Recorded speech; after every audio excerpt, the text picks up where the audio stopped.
Hi, this is Geetanjali. आज के इस वीडियो में हम डिस्कस करेंगे दिल्ली जुडिशल सर्विसेज का 2023 का जो अभी प्रीलिम्स का पेपर हुआ है उसे। ये पेपर स्टार्ट करने से पहले मैं ये बताना चाहूँगी कि अगर आप हमारे पेड कोर्सेज, पेड नोट्स या फिर लीगल सर्विसेज के बारे में जानना चाहते हैं तो आप विज़िट कर सकते हैं www.thegolegal.com। साथ ही हमने लेटेस्ट नोट्स इंट्रोड्यूस करें हैं हमारी वेबसाइट के ऊपर बहुत रीज़नेबल रेट में। अगर आप चाहें तो वो परचेज़ कर सकते हैं और वो सभी आपको मिलेंगे हमारी वेबसाइट के ऊपर जो कि है www.thegolegal.com। और कोई और इंक्वायरी के लिए आप नीचे दिए गए व्हाट्सएप नंबर पर मैसेज करके पूछ सकते हैं। चलिए स्टार्ट करते हैं फर्स्ट क्वेश्चन से। फर्स्ट क्वेश्चन है, in which of the following situation can a stay of subsequent suit be granted under section 10 of CPC। इनमें से किस सिचुएशन में subsequent suit में stay हो जाएगा? फर्स्ट है, where the previous suit between the same parties is pending before a court which prima facie does not have jurisdiction। Second, where the first suit has reached the stage of final arguments। Third, where the matter in issue in both suits the same as substantially similar and it is pending between the same parties। Fourth, where previous suit between the parties on same issue has been decided on merits। देखिए section 10 में subsequent suit तभी stay होता है जब matter in issue same हो, parties same हो, ठीक है। और अगर पहले वाला सूट फाइनल आर्ग्यूमेंट्स पे पहुंच चुका है तो सब्सिक्वेंट सूट स्टे होगा, ये ज़रूरी नहीं होता है। सो यहाँ पे ये क्वेश्चन बहुत इजी है तो आंसर होगा यहाँ पे ऑप्शन नंबर 3। ये जो मार्क्ड यहाँ पे ऑलरेडी मार्क्ड किए हुए हैं उन पर मत जाना, क्योंकि ये जिस स्टूडेंट ने मुझे भेजा था उन्होंने मार्क किया हुआ है। यहाँ पे हम डिस्कस करेंगे एज पर आंसर की कि क्या आंसर होना चाहिए, ठीक है। नेक्स्ट है, which of the following is not a legal entity and therefore cannot sue as a plaintiff on its own name। कौन लीगल एंटिटी नहीं है जो कि प्लेंटिफ को स्यू नहीं कर सकती है? Sole proprietorship, registered partnership, Hindu undivided family, statutory authority. कौन लीगल एंटिटी नहीं है जो कि प्लेंटिफ की तरह स्यू नहीं कर सकती है? So answer here is option number 1, sole proprietorship firm, ठीक है। Next third question, which of the following situation after the framing of issue does the defendant have a right to begin evidence prior to plaintiff in a civil suit in view of the provisions of order 18 rule 1 of CPC। कहते हैं किस situation में issue frame होने के बाद पहली evidence lead करने की बारी किसकी होती है? प्लेंटिफ की। पर किस सिचुएशन में डिफेंडेंट को पहले राइट दिया जाता है एविडेंस लीड करने का प्लेंटिफ से, वो बताना है हमें। यहाँ पे ऑप्शन पढ़ लेते हैं। फर्स्ट ऑप्शन है, where the fact set out in the plaint are admitted by the defendant but the plaintiff's entitlement to relief is contested in law and on the basis of additional facts asserted by the defendant। Second, the defendant seek permission to lead evidence first due to old age of his witnesses। Either party can elect to begin first, thereafter it is discretion of the trial court। मैं order 18 rule 1 direct से read कर रही हूँ। The plaintiff has a right to begin unless the defendant admit the fact alleged by the plaintiff and contend that either in point of law or some additional fact alleged by the defendant the plaintiff is not entitled to any part of relief which he seeks, in which case the defendant has a right to begin। So order 18 rule 1 के according answer होगा option number 1, यानी कि जो कि plaint में facts लिखे हैं अगर डिफेंडेंट उसे एडमिट कर लेता है पर प्लेंटिफ ने जो रिलीफ मांगा है वो लॉ में कंटेस्टेड है और उसके बेसिस पर डिफेंडेंट ने कोई एडिशनल फैक्ट बोला है, बताया है, तो उस केस में डिफेंडेंट का राइट टू बिगिन पहले होता है प्लेंटिफ के एविडेंस से। Whether the service of summon through email without a copy of plaint is valid service for reckoning the period of limitation for filing the written statement. Question है whether the service of summon through email without a copy of plaint is valid service for reckoning the period of limitation for filing the written statement. Summon through email भेज दिया पर plaint नहीं भेजा, क्या उससे limitation period reckon होगा written statement file करने का? So answer here is no, क्योंकि समन के साथ प्लेंट की कॉपी भी जानी चाहिए। तो आंसर होगा option number second. Next question, question number 5th, in which of the following situation is review maintainable under section 114 of CPC? First है discovery of new evidence on question of fact which despite due diligence was not within the knowledge of party at the time when the decree was passed. Second, challenge to a finding of fact on the basis of unimpeached evidence which inadvertently could not be filed at the time of original hearing, where the decision on a question of law on which the judgment of the court is based has been reversed by superior court in another case.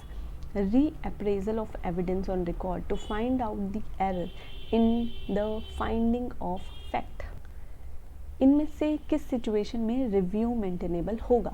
So answer here is option number 1, यानी कि discovery of new evidence on question of fact. Next question है question number 6th, question है do civil courts have power to grant status quo when the defendant has dispossessed the plaintiff from the suit property in violation of the subsisting interim injunction during the pendency of the suit?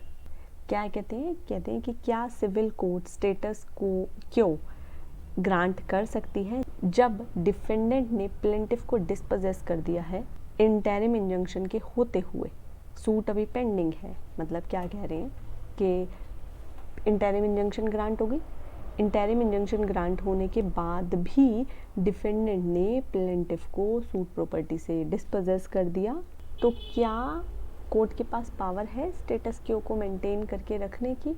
तो यहाँ पे answer होगा yes, under order 39 rule 2A and section 151 CPC में है power. उसके बाद next question है A filed a suit for recovery of 10 lakh against B. It was B's case that A owned him 20 lakhs but B had not filed a suit to claim the said amount as the limitation period has expired. Which of the following is true? ये कहते हैं A ने suit file किया कि उसे B से 10 लाख रुपए recover करने हैं। B कहता है कि A ने ही मुझसे 20 लाख रुपए लिए हुए हैं पर मैंने केस इसलिए फाइल नहीं किया क्योंकि लिमिटेशन पीरियड निकल गया था। तो अब यहाँ पर भी सेट ऑफ मांग सकता है रिटन स्टेटमेंट में। We can claim set off in written statement. So answer here is option number 3। Next question, question number 8, as per section 100 clause 1 of CPC second appeal lies to high court on. Second appeal कब फाइल की जा सकती है? Substantial question of law पे। Answer होगा option number 1। 9th question, a plaint under order 7 rule 11 of CPC shall be rejected on which of the following condition? कब rejection हो सकती है? Where it does not disclose a cause of action, where the suit appear from the statement in the plaint to be barred by any law. So answer here is option number 3, both 1 and 2. Next question, question number 10, where it appears to the court that there exists element of a settlement which may be acceptable to the parties, the court can refer the parties for which of the following? अगर settlement लग रहा है तो court कहाँ पर भेजेगी? So court भेजेगी arbitration, mediation, conciliation, किसी में भी। आंसर होगा option number 4, all of the above. Next question है क्वेश्चन नंबर 11, क्वेश्चन है for the purpose of determining jurisdiction of a commercial dispute under the commercial court act which of the following factor ought to be considered.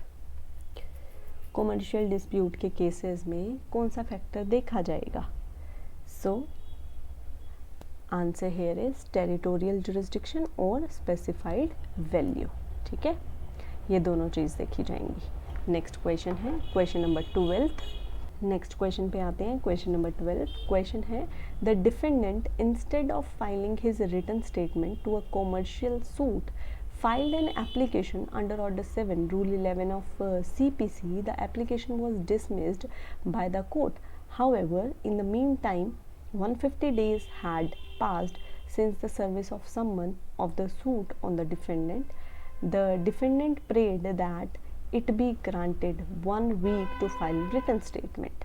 Defendant ने WS return statement file नहीं किया commercial suit में, पर एक application file कर दी order 7 rule 11 की डिसमिशल की। ये जो एप्लीकेशन थी ये डिसमिस हो जाती है। इस टाइम में ही 150 दिन पास हो जाते हैं। अब डिफेंडेंट फिर से प्रे करता है कि मुझे 1 वीक का टाइम और दे दो रिटर्न स्टेटमेंट फाइल करने का। तो यहाँ पे कॉमर्शियल सूट है, तो कॉमर्शियल सूट में रिटर्न स्टेटमेंट फाइल करने का टाइम होता है 120 डेज़। तो इस केस में कोर्ट अब दोबारा 1 हफ्ते की एक्सटेंशन नहीं देगी, क्योंकि ऑलरेडी 150 दिन पास हो चुके हैं और टाइम होता है 120 दिन का। So answer here is option number 3। Question number 13. X and Y, being both juristic entities, have certain commercial disputes which have arisen under a contract which does not contain any arbitration clause. X wishes to resolve these disputes through arbitration and for this purpose seeks to have an arbitration agreement with Y. Which of the following is a possible option for X for the purpose of bringing about an arbitration agreement? ये कहते हैं x और Y दोनों juristic entities हैं, इनके बीच में कोई commercial dispute होता है और इन्होंने कॉन्ट्रैक्ट में कोई आर्बिट्रेशन का क्लोज नहीं लिखा था। अब एक्स चाहता है कि आर्बिट्रेशन से सॉल्व हो और उसके लिए वो परमिशन लेता है वाई से। तो इस केस में क्या ऑप्शन एक्स के पास हैं उस क्लोज को, उस आर्बिट्रेशन क्लोज को लाने के लिए? फर्स्ट है address a letter to Y proposing that the dispute be resolved through arbitration and calling upon Y to agree to the same. Enter into an oral agreement with Y for referring the dispute to arbitration. File a civil suit praying Y to be directed to enter into an arbitration agreement. File an application under Section 11 of the Arbitration and Conciliation Act seeking reference of the dispute to arbitration.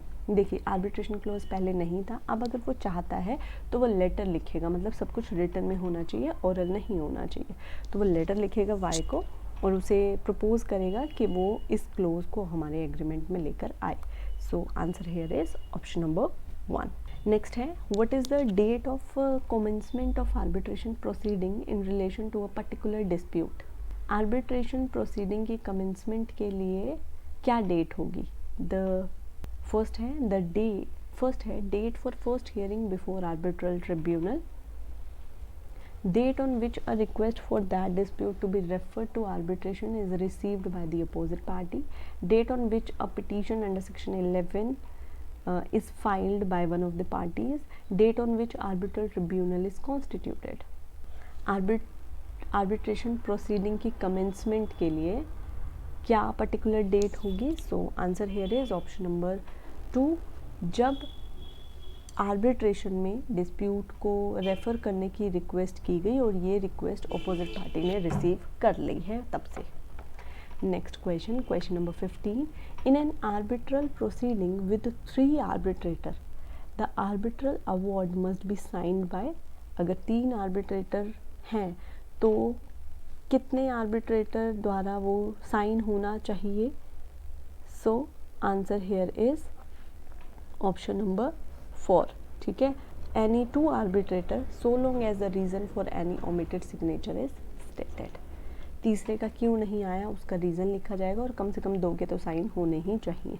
16th question, an application under section 33 of the arbitration and conciliation act can not seek, तो 33 के according review नहीं हो सकता है। सारे option पढ़ लेते हैं। Correction of any computation error in the award, correction of clerical or typographical error, review of the award on the ground of an error apparent on the face of record, interpretation of a specific point or a part of the award. So review नहीं हो सकता, answer होगा option number 3, review of the award on the ground of an error apparent on the face of the record. Question number 17. An appeal under section 37 of the Arbitration and Conciliation Act 1996 would not be maintainable against. कब maintainable नहीं है appeal arbitration में? So answer here is option number 4, an order allowing an application under section 8. अगर section 8 में application allow हुई है तो उसकी अपील आप 37 में नहीं कर सकते. Question number 18. It is legally impermissible for an arbitral tribunal to comprise of. देखिए arbitral tribunal में ना कभी भी even number of arbitrator नहीं हो सकते हैं, हमेशा ही odd number of arbitrators होंगे. So answer here is option number 2. ठीक है, ये इम्परमिसिबल है. 4 आर्बिट्रेटर, इवन नंबर हो गया ना इसलिए. Next question, question number 19. Settlement agreement arrived at during the conciliation proceeding under part 3 of the Arbitration and Conciliation Act 1996 stands on the same footing. ये कहते हैं अगर कोई सेटलमेंट अग्रीमेंट हुआ है कॉन्सिलिएशन प्रोसीडिंग पार्ट 3 में तो वो किसके बराबर माना जाएगा? तो ये आर्बिट्रल अवार्ड की तरह ही माना जाएगा. आंसर होगा ऑप्शन नंबर 4. नेक्स्ट क्वेश्चन है क्वेश्चन नंबर 20. क्वेश्चन है Sarita mischievously takes possession of Namrata's land. Sarita give it on rent to Sanjay for a fixed period of time. After the expiry of the lease, Sanjay refuses to hand over vacant possession of the property to Sarita. Thereafter, Sarita filed a suit for eviction, which is resisted by Sanjay on the ground that Sarita is not the owner of the property. Which of the following consequences are to follow? मैं question एक बार समझा देती हूँ. Question क्या है?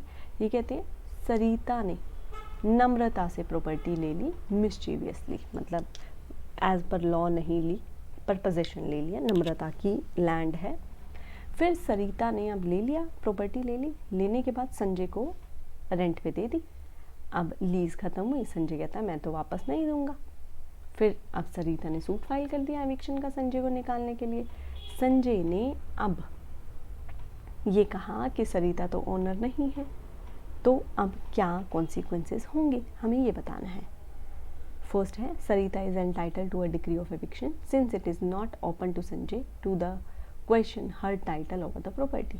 सरिता को eviction मिलेगा. So answer here is option number 1. Sarita को एविक्शन की डिग्री मिलेगी क्योंकि संजय को नहीं पता था कि ऐसा इनके बीच में कोई डिस्प्यूट है. 20 में what is the minimum number of witnesses required? कोई पर्टिकुलर नंबर नहीं होते हैं, ठीक है, कितने भी पेश कर सकते हो. Answer here is option number 4. Next question, question number 22. Selvam went on a trek in the Himalayas and went missing, and neither his family or his friends heard from him for many years. What is the number of years after which it can be presumed that he is dead under Indian Evidence Act? Track पे गया, गुम हो गया, किसी को नहीं पता उसके बारे में, तो कितने टाइम तक? 7 years तक, ठीक है, तभी प्रिज्यूम किया जाएगा कि वो मर गया है. Next question, question number 23. George is on trial for murder with his neighbour Victoria. George inform his lawyer Pankaj before the bail hearing he is in fact guilty of murder. Pankaj during the course of defending George also comes to learn that George is plotting to kill Sophia, who is his girlfriend. Which of the following is true? अब ये कहते हैं कि उसने अपने council को बताया कि उसने मर्डर भी किया हुआ है, तो काउंसिल उसको बचाएगा, ठीक है, ये प्रिविलेज कम्युनिकेशन में आ गया. पर वो आगे सोफिया को भी मारना चाहता है, ये प्रोटेक्टेड नहीं है. So answer here is option number 1. ठीक है, क्या कि जो पहले हो गया उसके बारे में जो उसने अपने काउंसिल को बताया ये सब प्रिविलेज कम्युनिकेशन है, पर उसकी इंटेंशन कि वो फ्यूचर में किस किस को मारना चाहता है ये प्रोटेक्टेड नहीं होगी. So answer here is option number 1. Question number 24 question है which of the following constitute secondary evidence. क्या सेकेंडरी एविडेंस कॉन्स्टिट्यूट करता है? Copies made from original by mechanical process which in themselves ensure the accuracy of the copy, oral accounts of the content of a document given by a person who has seen such a document। तो answer होगा option number 3 both. ठीक है, ये दोनों ही secondary evidence हैं। Which of the following is the punishment for counterfeiting the Indian coin. Counterfeit coin की punishment क्या होगी? So answer here is option number 3 imprisonment up to 10 years and fine। Next question, question number 26 A thief breaks into a house, holds the owner of the house at gunpoint and ties him up.